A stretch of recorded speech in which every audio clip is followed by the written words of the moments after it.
Hey everybody, it's Matthew of Mr. Domestic, where we spread joy and positivity through sewing and fabric play. In this video, I am going to show you how to make a next level awesome sauce rope bowl. I did this with a colored craft cord that was cotton. This is 6 millimeters. This video is going to be all about using a 4 millimeter cotton craft cord, either or. Awesome sauce. These are definitely some home decor that I want stacked around my house. And just so you know, my personal preference with these, I prefer using the same color thread as the craft rope. But for this video, I've used a contrasting Gutermann variegated thread just so that you can see the thread better.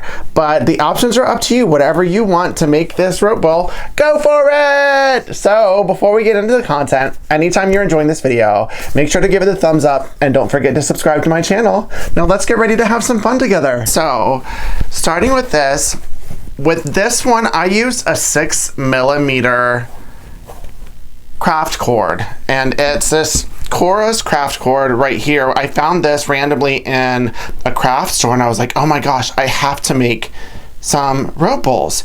And then I bought some pink. I'm not going to use that in this one. And then I have this gray silver that I'm going to ooh la la elevate with just some strips. It's about 1 inch strips, random scraps that I had of purple. And so this is a little bit thinner, probably more accustomed to the rope of, what's that called? What's it called whenever you hang your clothes on it? A clothesline. It's probably more standard with that. And then I got this variegated thread that I was sent, and this is amazing. I'm not really a fan of variegated, but I thought this was a perfect opportunity. So thank you for the thread. And then some pins to get it started. So I am going to take this out, move everything out of the way, and just get this started. Now you can snip this right here, just the end of the rope, but I'm just gonna use it because I don't want it to fray and I want everything to stay in place, and you're not gonna be able to see it. So you need this and 1 pin, and what this does is it just gets it started.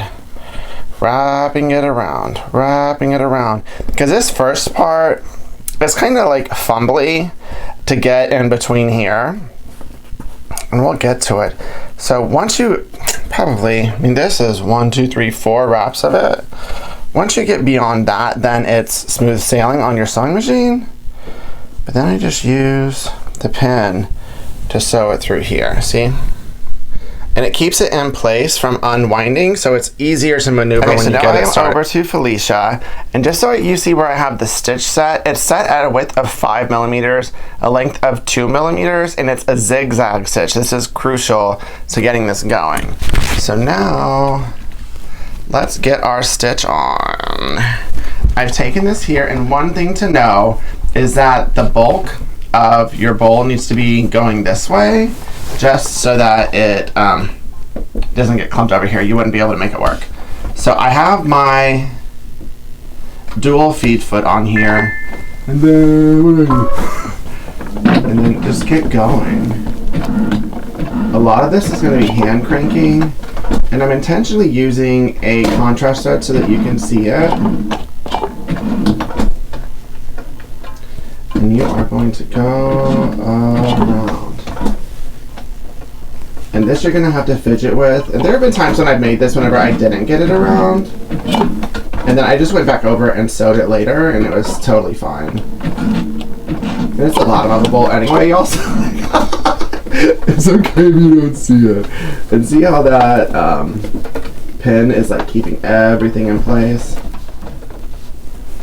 Alright, now let's remove it and get to going. Now I feel confident, y'all. Confident. It's all loosey-goosey. And a lot of this you're going to have to fidget with in the very beginning. It just is what it is. Especially since this rope is thinner. Then lift it up and move it a little bit.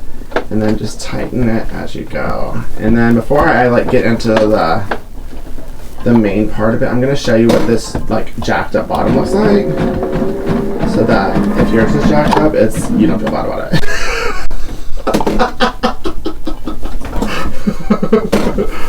Because it's totally fine, right? Just put some like decorative balls or some feathers or something in it, and you're good to go. No one will know any different. I won't tell anyone, I promise. And you see how I'm just rotating it with it? Okay. So I just want you to see this jacked up bottom. Okay, see? See? It's jacked up. It's totally fine. No one can see it. It actually looks pretty cool for being a foot away from my, what's this called? My needle. So now I'm going to go to town, and I like to have a wider based bottom. So that's how I sew mine. So I'm gonna make this flat. You see how I'm going? And eventually, the plan is to include the fabric in here, but I don't do it for the first go round. That would be way too much to handle right now. So I'm just gonna keep going. And I'm gonna fast forward this part until I get to the part where I wrap around some fabrics. Okay, at this point I'm feeling pretty like confident with my like maneuverability, and I don't feel like it's as janky. So here, you can make this like perfect if you want to. I'm not gonna bother with it, but like this, it's a thin strip. I kind of see how I have it at an angle. Like I just wrap it around the rope until I'm done. And you're gonna have to fiddle with it whenever you get like 6 or 8 inches down, just because it will get loosey-goosey. But I'll at least get you started. See how it's all wrapped like that, and you just go around until you run out. If you wanted to put a pin or some glue there, you could, but I'm not gonna do that. And then you just sew it in like you're sewing in the rope. And I do this totally randomly, like whenever I'm feeling it, that's when I do it. So just trust your intuition, folks. If you're not good with your intuition, then I just make sure that I don't put 2 in a row together and leave some space. So like from here, I'll probably do 3 or 4 rotations before I add another one, just to give it some space in between. It's all about selective inclusion of the fabric. Okay, and I'm gonna fast forward now.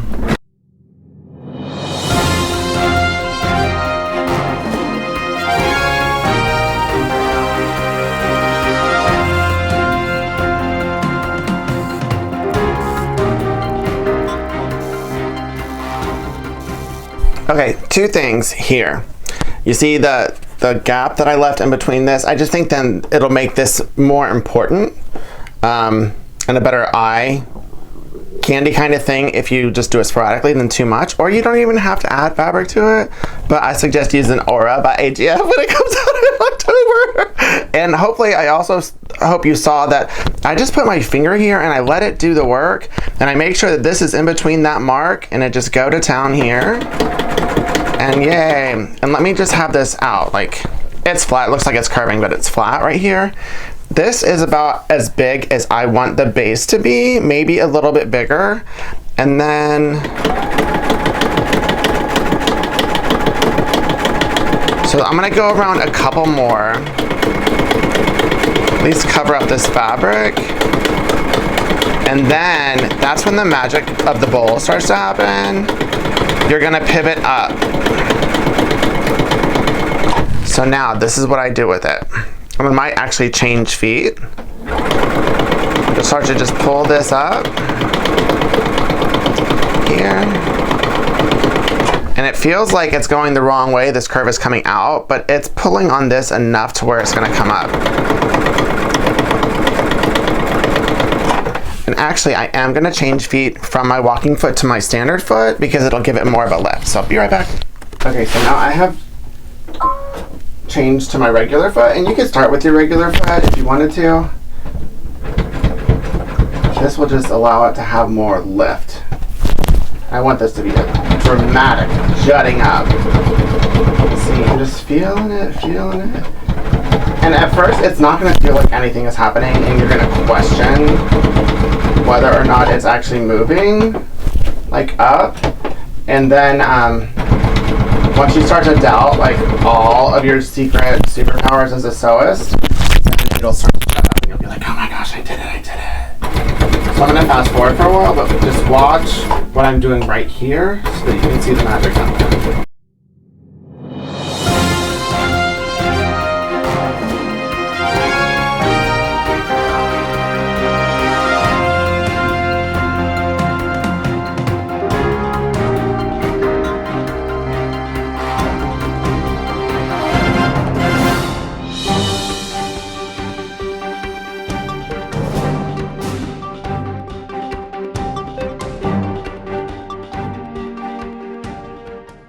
Okay, as you can see here, it's totally gotten to the point where essentially you are just sewing the sides. So if you just trust that it's going to curve, and this is going to be one sharp, like sharp looking, and then like sharp angle, deep basket.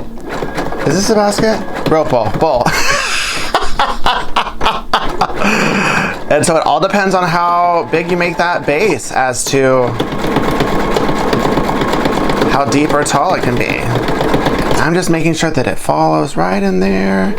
And it's about time for me. I'm feeling it in my gut, my intuition, to add some more fabric. So I'm gonna add some more fabric and then continue.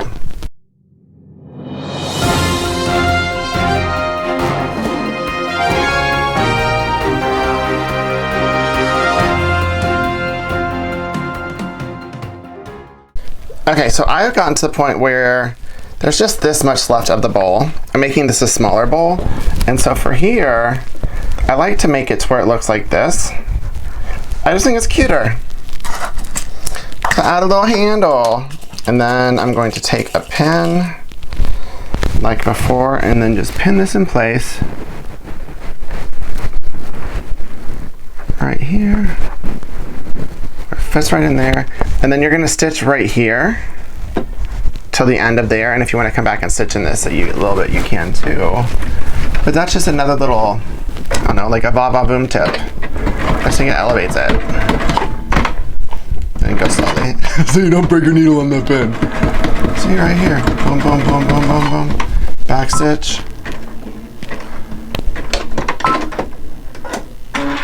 Okay, and lift this up. How do I feel about that? That's really cool. But I'm gonna go ahead and stitch this right here too. Just to give it a little bit more stability and proportion. It's all about proportion. Right here. Back stitch again. And this is about where most tutorials would end. This is not where mine ends. There's a couple more steps that I wanted to share with you, so I'm gonna go back over to my cutting mat. Okay, so I'm back over at my cutting mat, and I put this on my like totally ratchet like ironing mat because there's one more step that I want. This is a cotton craft cord. Like, it's kind of like, I don't like that. If I'm gonna have it be a bowl that I want out, I want it to be sturdy. And this one, I stiffened this one with Material Magic. This one is good to go, and I would stop there and say that's the way to go because I love that product. Super stiff, super durable. It adds just enough sturdiness to where I'm good. But I got another product that I wanted to just test out so I could compare. And then you also have the option beyond this product if you wanted to do like a water cornstarch mixture and try that out. I know that's another good way to stiffen rope. But right here, I just want to flatten out this bottom. And I do this in 2 steps. I'm not gonna show you both of them, but I wanna get it in the shape that I want. Right, like this. Definitely want a flat bottom. And then just make sure, like I would trace one of the coils here, make sure that it's all good and flat, and then make sure that this is as circular as possible. And this is the magical product. It's Aleene's Original Stiffen Quick. It's a fabric stiffening spray, and since this is a cotton bowl, I'm assuming it's gonna work the same. So, spray. Should I read the instructions? No, just spray it. So I'm going to saturate the inside. And this is what I did with the Material Magic on the other one. Just saturate the inside. Put this one in place. And it's supposed to be like a quick set kind of thing. And then once this is dry, then I'm going to spray the outside too. And I won't have it in the video because I'm going to finish this video up today. But by tomorrow when I post the video, then I'll be able to give you a comparison of which one I like better. But already the Material Magic is a thumbs up, and I'll let you know whether this is also a thumbs up. But I just think that stiffening this, you put all this work into it, and it's definitely going to be cool, but stiffening it will just give it the extra zhuzh that you want in a product, or a project that you're going to put out in a room as home decor. So, yay! Yay! Yay! So, yay! Now you can make a rope ball or a hat or a hat. So hopefully now you feel confident to make a next level, elevated, chic, sophisticated kind of rope ball. And if you enjoyed this video, got a laugh or a tip or a trick or two, then make sure to give it a thumbs up. And don't forget to subscribe to my channel. Keep it positive, y'all. Mr. Domestic out.